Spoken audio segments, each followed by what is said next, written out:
Nós vamos falar um pouco sobre uma analogia entre vetores e sinais e como, na verdade, a gente pode entender sinais como sendo vetores.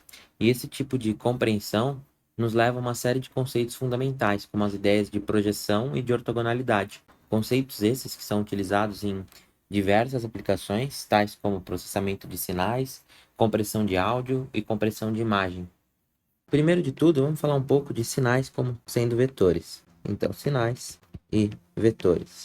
Para ilustrar um pouco melhor a situação, vamos imaginar aqui um sinal qualquer. Então, aqui eu vou fazer um gráfico do que seria o sinal x em função do tempo. E vamos supor que nós queiramos analisar esse sinal num intervalo fechado entre um instante inicial, que eu vou denominar por TI, e um instante final, que eu vou denominar por TF. E nesse intervalo, o sinal tem um comportamento mais ou menos assim. Então, aqui nós temos o tempo inicial TI e aqui o tempo final TF. Nós podemos amostrar esse sinal em diferentes instantes de tempo. Vamos supor que eu queira N pontos nesse intervalo. Para isso, eu vou ter um instante T1 associado ao tempo inicial, um instante T2, um instante T3, e para cada um desses instantes, eu pego o valor do sinal, até eu chegar no enésimo instante, que tem que coincidir com o meu instante final TF. Nesse caso, o espaçamento temporal entre dois pontos, que eu vou denominar por ΔT, ele pode ser calculado como sendo o comprimento do intervalo, que é TF menos TI, dividido pelo número de intervalos, que no caso é N-1, porque se eu tenho N pontos, eu tenho N-1 intervalos entre os pontos. Desse modo, o instante T1 é igual ao instante inicial, o instante T2 é igual ao instante inicial mais um intervalo de tempo, o instante T3 é igual ao instante inicial mais duas vezes o intervalo, até eu chegar no meu enésimo instante de tempo, que é dado pelo tempo inicial mais n-1 vezes ΔT, e isso, obviamente, é igual ao instante final. Agrupando cada um dos valores de x nesses instantes, nós podemos escrever um vetor x, que é igual ao valor do sinal no instante t1, instante t2, instante t3, até o enésimo instante. Ou seja, nós podemos escrever esse conjunto de pontos como sendo um vetor n-dimensional. E aqui nós podemos concluir que se eu faço o limite para quando n tende a infinito do meu vetor x, isso resulta exatamente no sinal x de t entre os instantes ti e tf. Então, só para recapitular, quando a gente faz n tender a infinito, o intervalo entre as amostras tende a zero e a quantidade de amostras tende a infinito. E o meu vetor, ele acaba sendo exatamente o meu sinal no intervalo de tempo em questão. Só até o momento já fica bem claro que a gente pode sim tratar um sinal como sendo um vetor. Agora vamos falar um pouco de projeção entre vetores. Nós podemos escrever um vetor como sendo uma combinação de outros vetores, e é justamente o que a gente vai fazer. Então, para isso, vamos imaginar aqui um vetor x e um vetor y.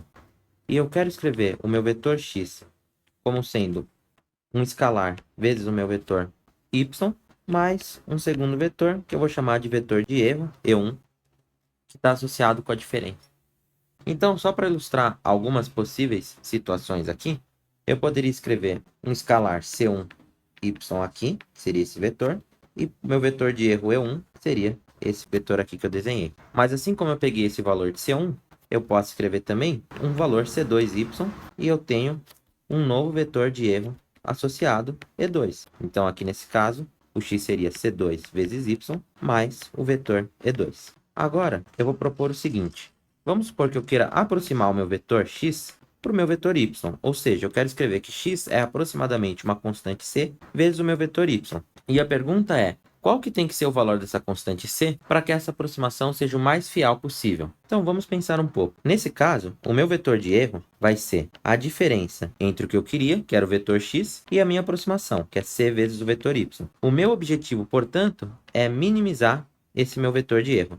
Logo, se eu encontrar o valor da constante c que minimiza esse vetor, eu resolvi o meu problema. Nesse caso, a gente sabe que a condição que minimiza esse vetor de erro, geometricamente falando, é quando o meu vetor de erro é perpendicular ao vetor c vezes y, resultando na seguinte figura. Então, aqui eu teria o meu vetor x, que eu teria cy, aqui eu teria o meu vetor de erro perpendicular ao cy, e a gente sabe que quando ocorrer essa condição de perpendicularidade, o meu vetor de erro vai ser necessariamente mínimo. Então, basta calcular qual que é o valor de C que eu preciso ter para isso acontecer. Nesse caso aqui, eu vou chamar o ângulo entre x e o vetor y de θ. Uma vez que C é simplesmente um escalar, o ângulo entre x e cy é o mesmo ângulo entre x e y, porque cy é paralelo a y. Nós podemos escrever que a constante C vezes o módulo do vetor y, que seria esse comprimento aqui, horizontal, tem que ser exatamente igual ao módulo de x vezes o cosseno desse ângulo que nós chamamos de θ. E, portanto, a minha constante C vale o módulo de x dividido pelo módulo de y vezes o cosseno de θ. E essa vai ser a minha relação 1. Só que eu ainda não conheço o valor do cosseno de θ.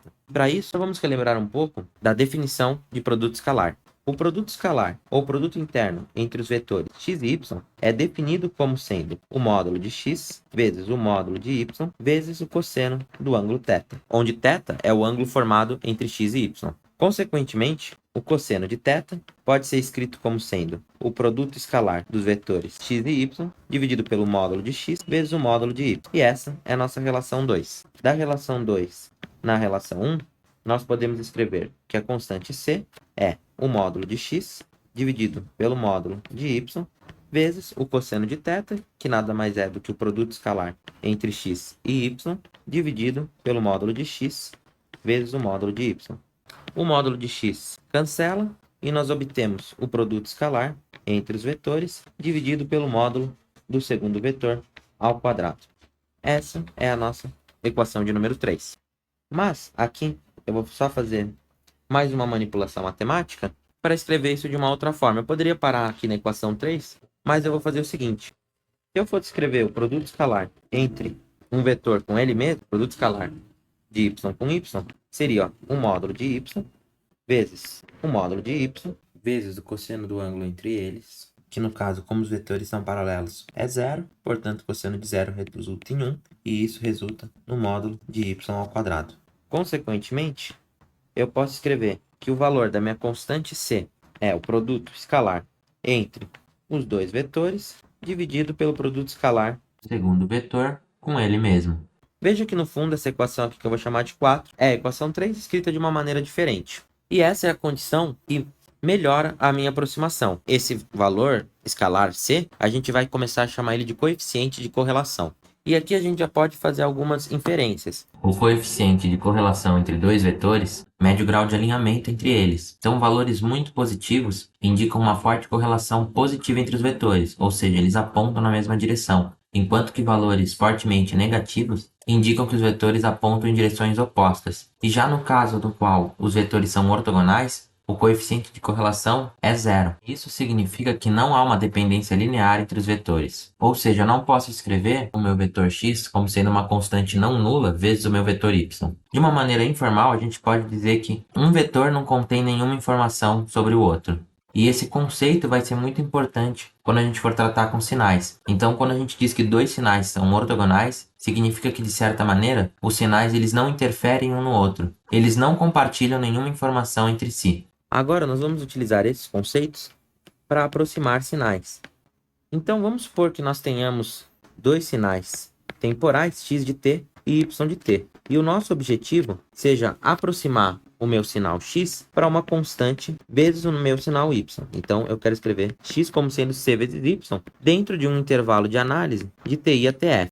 Então, em um intervalo fechado, eu quero descobrir qual o valor da constante c que me permite aproximar o meu sinal x para o meu sinal y. E de alguma forma, para a gente chegar nessa constante c, a gente precisa minimizar o erro. Nesse caso, o erro ele pode ser entendido como a diferença entre o sinal que eu quero e o sinal que eu aproximei. Então, o erro, que também vai ser uma função do tempo, vai ser o valor do sinal x menos a aproximação, que é c vezes y, também nesse intervalo.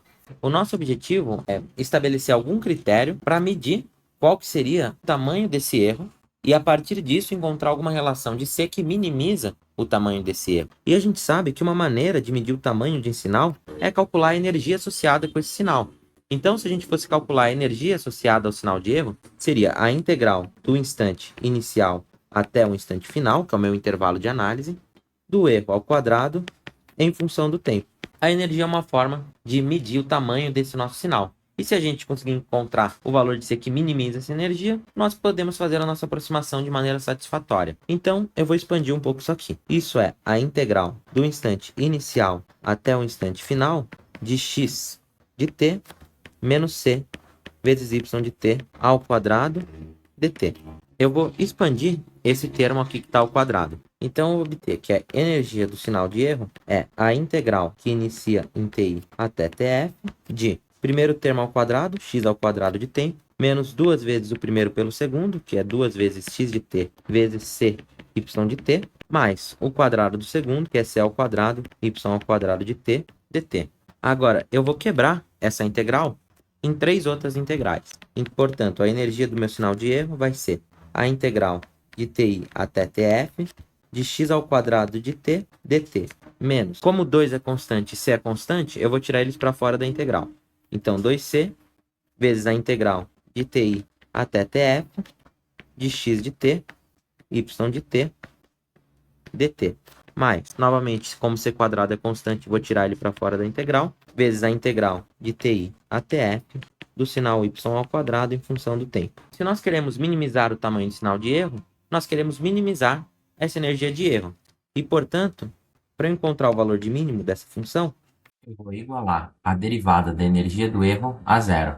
E, portanto, a derivada em relação a c da integral de TI até TF de x ao quadrado de t dt, menos a derivada em relação a c de 2c integral de TI até TF de x de t, y de t dt, mais a derivada em relação a c de c ao quadrado integral de TI até TF de y ao quadrado de t dt.